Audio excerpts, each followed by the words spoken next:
Bom, eu vou dar continuidade. A gente chegou a um ponto onde ele mostra a questão morcego mais às claras. Vou repetir o 11º parágrafo.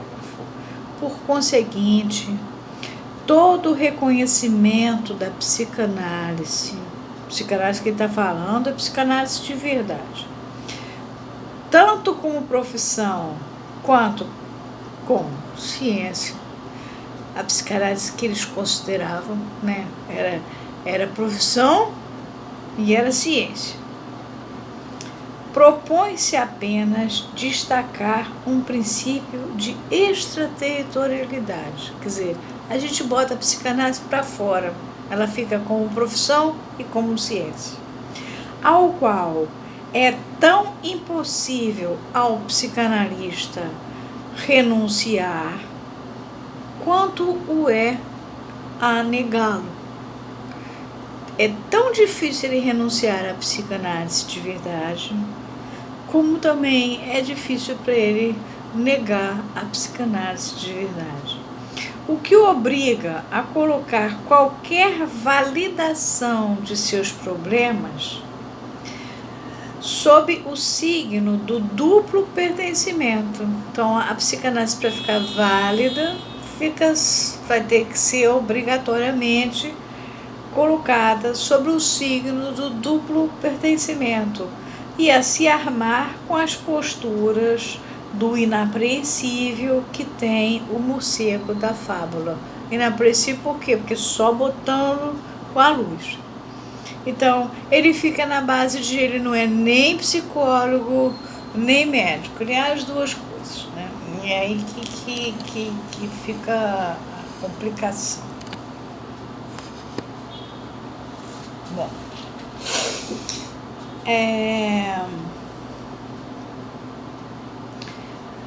toda a discussão da questão presente, 12º parágrafo, inicia-se, pois, por um mal-entendido.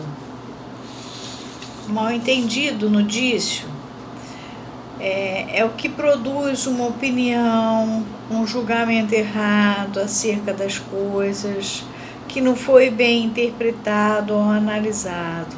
É uma coisa mal interpretada, que se destaca ainda mais por produzir na contraluz de um paradoxo vindo de dentro. A contraluz é um lugar oposto ao de melhor claridade. É a luz que incide num quadro em sentido oposto àquele que foi pintado. Então, esse mal-entendido, ele se destaca ainda mais por se produzir justamente na contraluz de um paradoxo vindo de dentro. Dentro da onde? Da psicanálise. Ao falar por quê? Em 1950, é publicado o projeto de uma psicologia para neurologistas. Freud escreveu isso em 1885 e nunca publicou.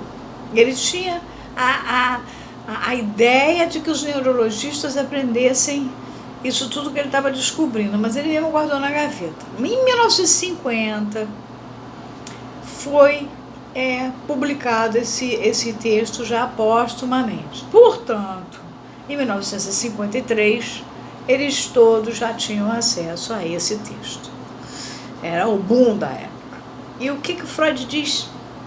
Ele diz assim, ele está falando do funcionamento do psiquismo, está falando do inconsciente.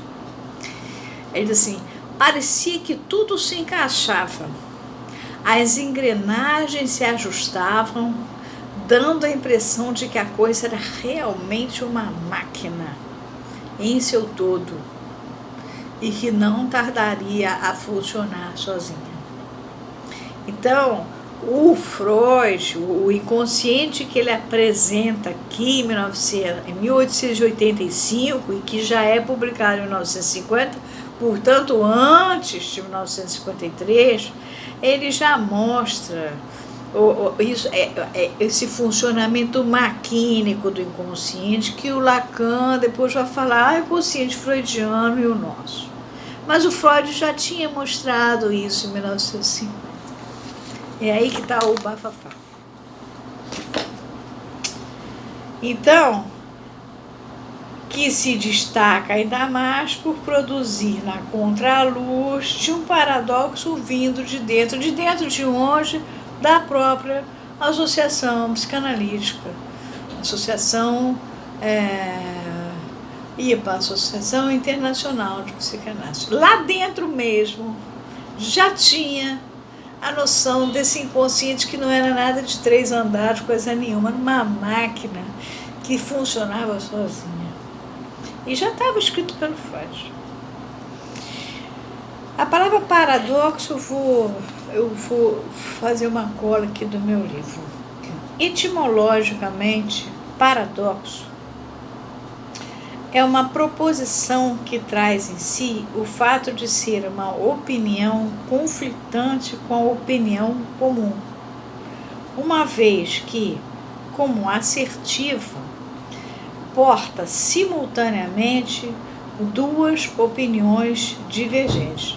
Paradoxo.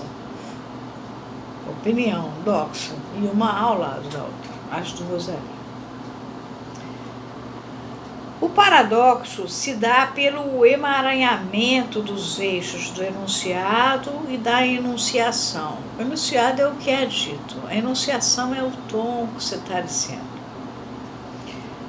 E se estabelece como uma questão infindável, que não traz em si, como sistema, qualquer assertiva que lhe permita explicar-se desde dentro.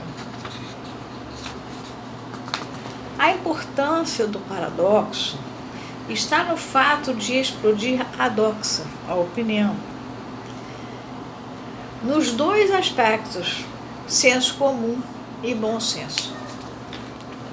Então a gente aqui já existia esse paradoxo vivo, porque foi traduzido, o texto escondido, guardado na gaveta do Freud já estava solto desde 1950.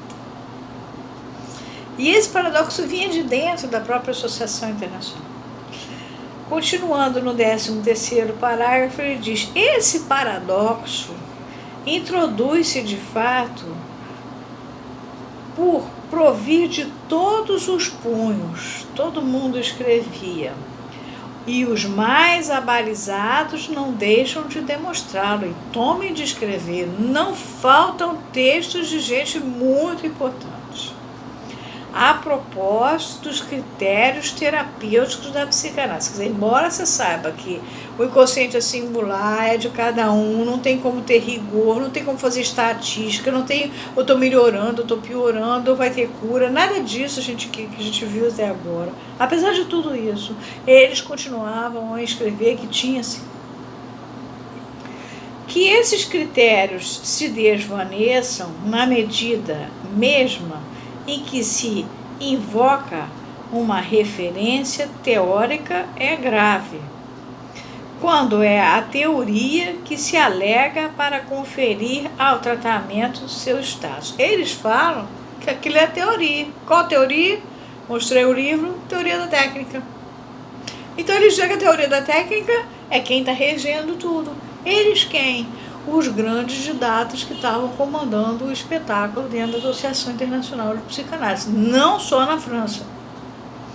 Mais grave é quando, nessa ocasião, evidencia-se que os termos mais admitidos subitamente já não mostram ter outra serventia senão a de indícios de carência ou anteparos de nulidade.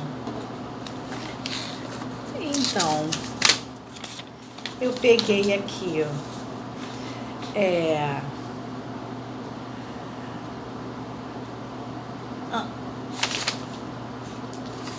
no dício, anteparos são cuidados, cautelas, atenções, circunspecções, interrupções, ponderações, precauções, prudências, tudo é usado com a finalidade de proteger alguém de alguma coisa. No caso, proteger a teoria da técnica dela poder sair dessa circunstância horrorosa e nefasta e virar uma psicanálise. E é para isso a gente teria que dizer por aí, olha meu bem, não tem como fazer variantes do tratamento padrão em psicanálise. Você esquece esse assunto, que a psicanálise não faz parte da medicina, portanto não vai entrar na enciclopédia médico-cirúrgico. É isso que era a história. E nulidade, né, anteparos de nulidade, nulidade, segundo disse, é a qualidade do que é nulo, é a falta total de valor, de talento, é pessoa sem competência, é falta de validade, é estado de um ato gravado, de vício, que o impede de existir legalmente e de produzir efeitos. A nulidade absoluta pode ser invocada por qualquer pessoa interessada. A nulidade relativa só pelas pessoas a quem deve proteger. Veja, é em questão de direito. Então, repara, toda essa olha a morcegagem aí, né? Contraluz, anteparos, né? Eles estavam protegendo o que? A teoria da técnica. Com a teoria da técnica, eles podiam entrar dentro da enciclopédia médico-cirúrgica. Como que? Como uma variante de um tratamento padrão. E você tinha até cura, se você estava mais curado, menos curado e tal. E aí ficava dentro da psiquiatria. Dentro e fora, porque eles, na verdade, não sabiam psiquiatria, não eram médicos. Então ficava uma coisa meio psique, qualquer coisa que entraria dentro da enciclopédia médico-cirúrgica. Isso aí é ele abrindo a luz em cima do morcego. Vamos ficar por aqui.